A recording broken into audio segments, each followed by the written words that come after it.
Dito kami guys ngayon sa Thai restaurant.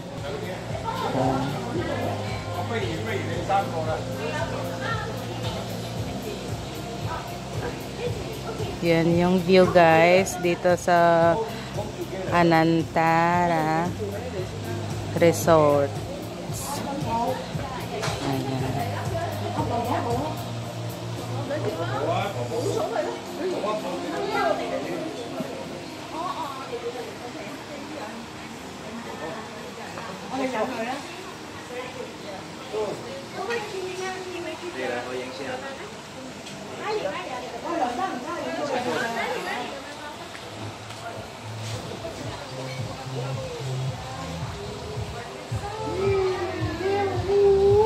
Bara yun guys, yan. Diba ang ganda guys dito sa Phuket, sobra. Tsaka mga ano guys, staff ng resorts, very ano sila friendly. Mayroon pa silang pasunog-sunog doon. Ayan.